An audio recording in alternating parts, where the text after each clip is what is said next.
Okay, there it is. Woo-hoo-hoo!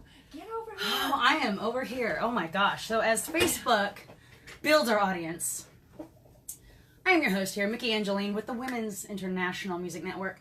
We are sitting here in the studio, Sacramento, California, 93.7 The River with the legendary Monica Lowe. Where is she? Where is she? No.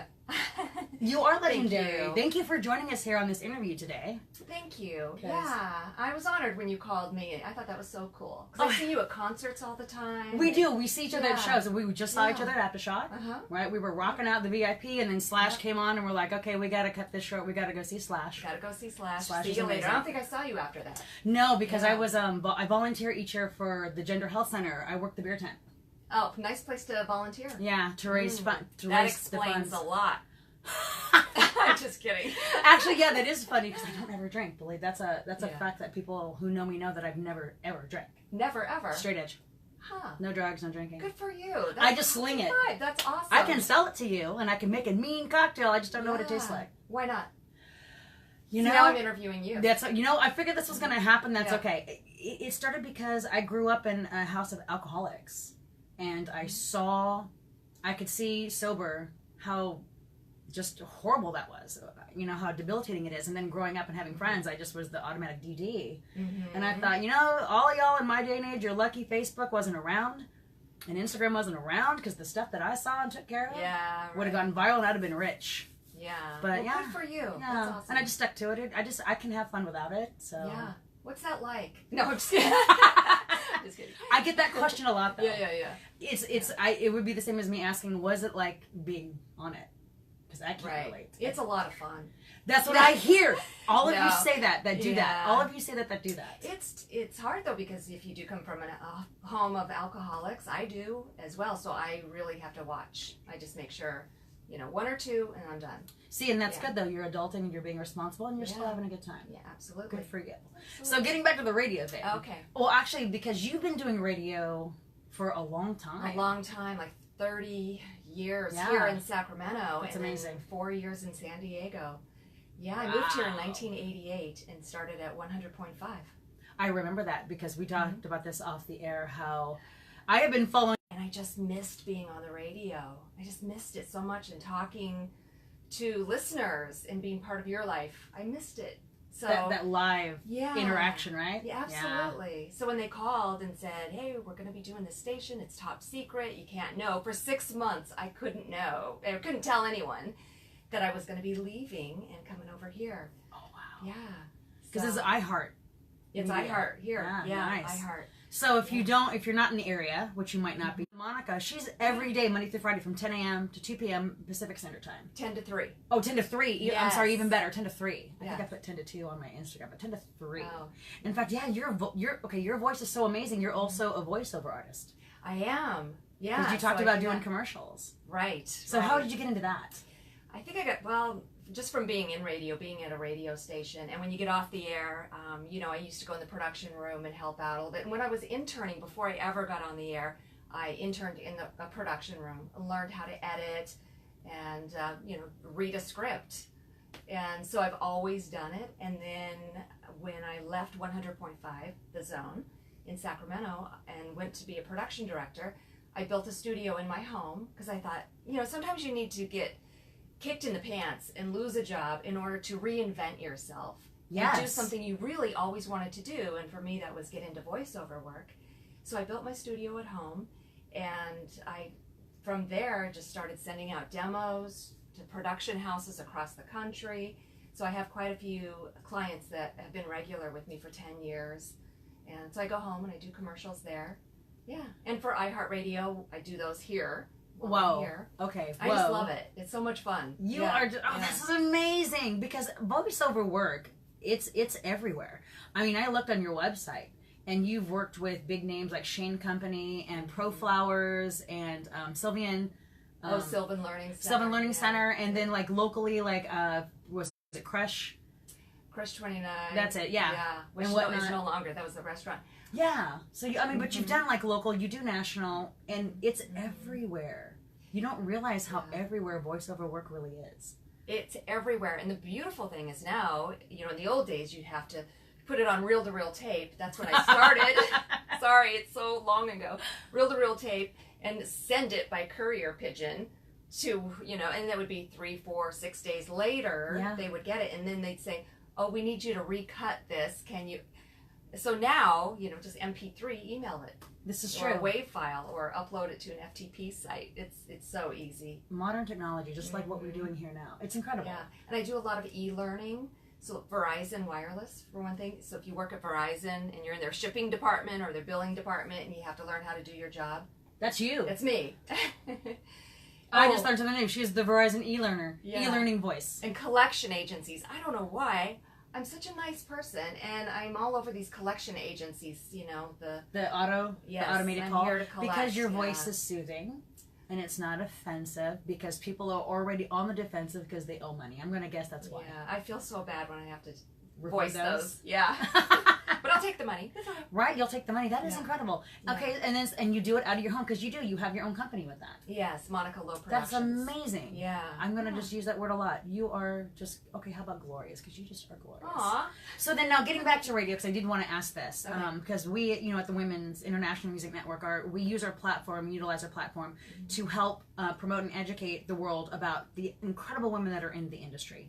Not just singers and songwriters, but sound engineers, CEOs of companies, owners of nonprofit, anything to do with the music industry. And you, as a woman in the industry, have seen a lot. I mean, you just said you've been doing radio for 30 plus years, and you've done different genres of music, from pop, classic rock. So what has it been like for you? Because you play the music. Have you you've seen the progression of women getting playtime on the air then to now? I mean, I know you do a classic station now, but... Well, we're a classic rock station now, but I can tell you in the 80s and even 90s, a lot of rock stations wouldn't really even... I mean, it was quiet, but the people in charge of deciding what music would be played oftentimes wouldn't even listen to the female, because they believed in their heart of hearts that rock radio listeners didn't want to hear rock women. I mean, you did have Pat Benatar, Chrissie Hynde, you had a few exceptions, but for the most part, especially, they would never play two women back to back, if they did. Oh. And that I'm seeing changing. Like here, even classic rock, we'll play Hart and Pat Benatar back to back. So that has been a big change. Can you believe that?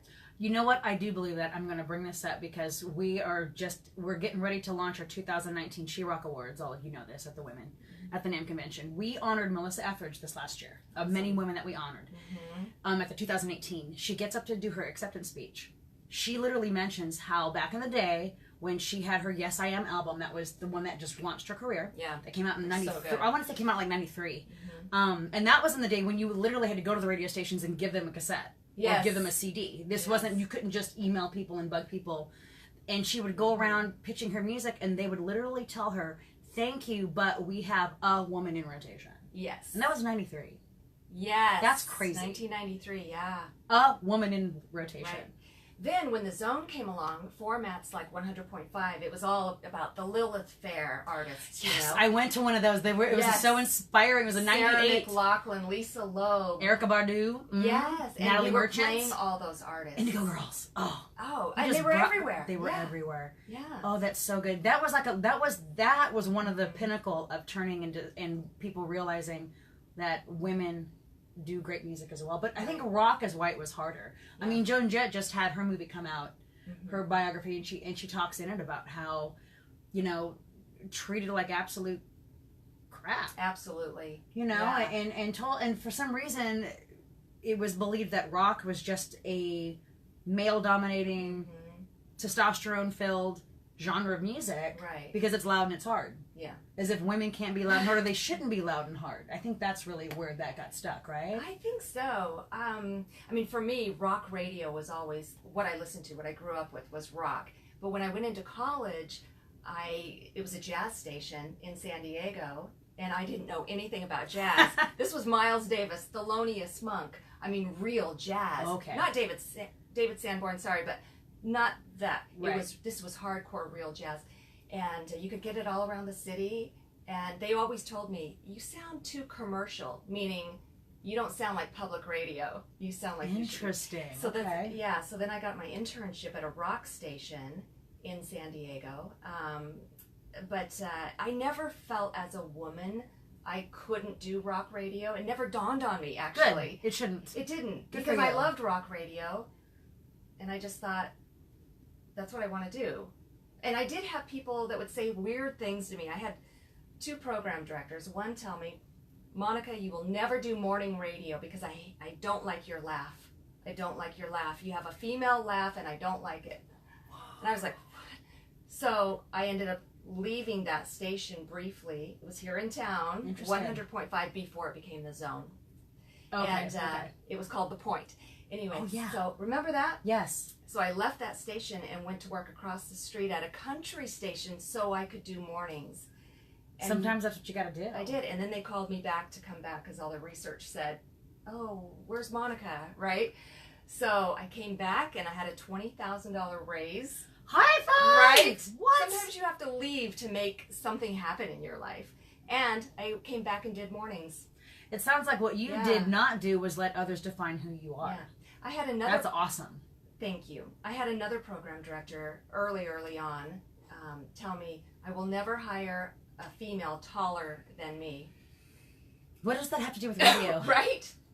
Right? Because it that had was everything before to do with his ego. Exactly. I mean, people rolled up in rollers and flip-flops. No one cared. But you know, there wasn't. Wow. Yeah, and at the time, it didn't. I never thought that it was because I was a woman. I just thought, what a weirdo he is. No, I'm willing to bet it's because you're a woman, and he just had to pick something to say. If someone were shorter, he might say, I'm never going to hire a woman who's shorter than me. Like, whomever's in front of him, he would say that. Yeah.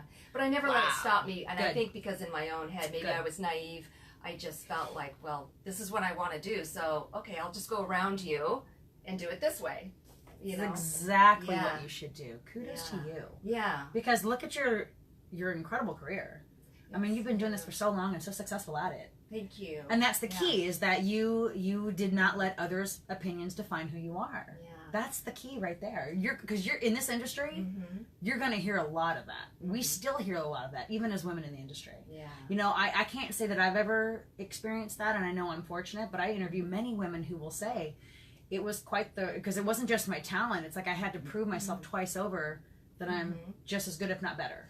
Well, I think we're used to doing that in everything we do as women, that we don't realize that's what we're doing, because it's just what we do. Yeah. You just maybe try harder. And you don't realize why you are, because you just were born and bred that way. Yeah, right? And that's where we're changing that stigma, that we're changing that, and that mindset. Yeah. And it isn't just for women to have to, but of course men who are backing women. Yes. Use that. So many guys. Yeah, use your privilege, men, to hire that woman, or just hire someone based on the ability and not the gender. Right? Yeah. Yeah. So imagine that. Imagine that. So I mean, so now you have your home with classic rock, which I was jamming to you on the way here, and I'm cracking up at myself because the classic music that's played now was the music that defined my generation when I was in high school. So my music is now officially classic. Right. Because you were rocking Motley Crue, you were rocking Van Halen with David Lee Roth, you were rocking Metallica, and I was like, oh man, yeah. AC/DC. Yeah. Back in Black. Yes, every time I hear I can't remember which song you were playing, but I always think of Highway to Hell was what you were playing when I was riding up here. 2 things: my best friend Lydia, who kills it in karaoke, and then the movie Iron Man. Oh, awesome! Yeah. And it's great that music that's been out for so long can still be so relevant today, and just people. It brings up those awesome memories, and just kickstarts your heart. Yeah. So how do you like kicking out the classics? I love it because for me it just takes me back to high school, and for all of us, isn't that the time when you've really developed yourself musically what you like? And so for anybody, it's fun to go back to what moved you as a teenager. Oh yeah. Oh yeah. What you had sex to the first time. Oh my gosh, yeah. Isn't that interesting? We always have a music theme. There's always some sort of theme in pinnacle points in our life, and that's what was your first concert? Oh my gosh, 12 years old, and I went to see Olivia Newton-John. How fun. She's my idol. Yeah. She's my back before I injured my throat, I would fashioned my singing voice after hers. I bought all of her LPs. Vinyl was the thing. Yes, I would and play vinyl is back. It is back. Yes. I mean, a lot of artists are doing that. I would play her music. So, and John Travolta was at that one, and it was here in Sacramento at the Echo Arena before it shut down. The Echo Arena, yeah, it was back in the day. It very was echoey. 1980. How So fun. that was my first. Yeah. Yeah. I love Grease. I think I saw Grease 11 times. Grease is timeless. Yeah. I will never not love Grease. Yeah. And it's crazy we brought up albums because an iconic person who just released a new album, Steve Perry. Right. And so he's doing like a lot of artists do. They do these bundles and they include these really awesome vinyl that are different colors even. Yeah. And so I feel ooh, it's all brand new. It's out in CD. Came out about 3 weeks ago, but I'm waiting for the vinyl. Because it's going to have so many more pictures and a booklet. And It I think is. that comes out in December, I want to say. That's going to be amazing. Yeah. You know, even once you're gone physically, your music is your legacy and you just live on forever. Yeah. Tom Petty's going to live on forever. Yeah. You know, that was another hard one to lose. So, Really hard. so who were the artists that you and At the Def Leppard concert. Okay. And I was at the Golden One, right? at the Golden One Center. And how was that? you know, it was them. It was them, and I was I was just so lucky to go backstage and meet the guys. It was just us, my husband and I, and we were back there talking to him, and I was just thinking, Monica, don't be that person. Don't be that person that bothers them. Just, you know, I don't want to be that person. And next thing I know, I become that person. I'm like, I just want to tell you, you are the reason I got into radio because I love Def Leppard so much when I was in high school. So much. And it just spoke to me, and I wanted to be part of that world. What was that Van like Halen, when you told Def them? Leppard. He lit up. Oh. Joey, he lit up, and he was just like, oh man, that means so much to me. That is so cool. Yeah. That is so. Yeah. They've been around for so long. I have so much respect for artists who are still making a living doing what they love. And don't you love it? I love it when girls will tell me, Monica, I've been listening to you my whole life, you know, and now they have gray hair, which is like scary. And I just told you that, well, not my whole life, but like since being in Sacramento pretty much, yeah. And when these women will tell me, you know, you're the reason why I, you know, got into radio myself or anything, you know, it's just like warms my heart. I just want them to succeed so much. Paying it forward. Paying it forward. Man, Def Yeah. Leppard. Oh, they were, I mean, I remember the pinnacle of their career when, wait, what's the drummer's name? When he lost his arm. Yeah, is it Steve Allen? Yeah, Rick Allen. Rick Allen. Mm-hmm. And he lost his arm in a horrific car accident. And instead of giving up, he just learned to drum with both of his feet and one arm. And the band got so much flack for doing that. And then their album, their music, I mean, it took a little bit of more of a pop turn because of that, but it was like one of their biggest selling albums. Yeah. Yeah. Right? He is the nicest Hysteria. guy. Yeah, Hysteria. He is the nicest guy backstage. He's full of life and happy and just smiles and so, how you doing? Can I get you anything? Aww. And, yeah, he's just adorable. They're great blokes. They're really nice. Isn't that the term, blokes? Because they're English. Yes. Good for you. That's the one bucket list I have yet to do is see them live. Yeah. Because they just always put on such a great show, and they're such great musicians. Mm-hmm. You know, just when you listen to their music, it's the arrangement, vocally, lyrically, they're a great band. Led Zeppelin was another one for me. Yes. I had a chance to meet Robert Plant once. What? I was a nervous wreck, and it was at a meet and greet where people got to go backstage to meet him. And I was there with the radio station, and again, I was shy. I didn't want to be that person. I don't know. We all fangirl. I don't want to be rejected. We all fangirl. I don't want to be rejected. So it was at the last minute. He was done with the meet and greet, and he was going up on stage, getting ready. He had one foot up on a stair to go up the stage to start, and my husband pushed me forward. He goes, "It's now or never." And he pushes me forward, and out my mouth goes, "Robert," right? And he turns around, and he comes back over to me, and he takes my hand, and he says, "Yes." And he looks into my eyes, and all I know is we had eye sex. I have no idea what we said to each other. That exists. It does exist. Wow. And you just locked. we just locked eyes, and man, I have Robert no idea Plant. what we said. And he goes up on stage. My husband says to me, "I saw that." It was awesome. Speaking of which, if we could throw that in there, because you and your husband, he's famous in Sacramento too. Yeah. You two are quite the power couple. Pat Martin with 98 Rock. Right. He just celebrated his party for being, was it 30 years? 30 years on the same station, on the same shift. Absolutely, yeah. So what's it like being the power couple, both just inspiring and just changing music? I don't know. I don't know. Because it's always been that way? It's always been that way. It's always been. You two are serious celebrities of Sacramento. It's like people see the two of you together and people fangirl and fanboy. They just do. You know? I don't know. I feel like we're just a normal couple, We are each other's biggest fans. I can say that. Anything I do, he's very encouraging, and I think that's why our marriage has lasted so long. How long? Well, 29 years this December. High five. Congratulations. Yeah, we have 2 kids, and thankfully they got real jobs. Not in this industry? Yeah. Good for you. Yeah, you both are amazing. Because I caught up with both of you at Aftershock, and it's like, let's selfie, but I'm really short, so let me put my phone really close. Well, we're really tall. You both are so tall. Yeah. Oh, but it's awesome. You're just incredible. So then, lastly, as we wrap this up, what do you have in store for 2019, Monica Lowe? What do I have in store? Well, I want to continue working on my show because I feel like I'm never good enough. So I'm always working to make it better, and what can I do different or better, and so I'm always working on that. And then with my voiceover business, getting bigger accounts and doing more of that. And, my son just got married, so I'm getting to know his wife more and more. I just love her to death. And my daughter is doing great. She's going to be graduating from Sac State. Oh, so good for her. I feel like my whole life is, just my family. Like this is real important to me. In my career, just keep it going. I just love what I do. I'm so fortunate. I really am. We love what you do. Please don't ever stop. Oh, thank you. Honestly. And thank you for being so inspiring, positive, and motivating, honestly. And it's been an honor and a pleasure to sit here and talk with you today. Thank you. Well, thank you so much. Oh. She's the best. So follow her, 93.7 FM, iHeartMedia, 10 a.m. to 3 Pacific Standard Time. The river. Right. You're going to love her voice. Thank you. Bye, everyone. See ya.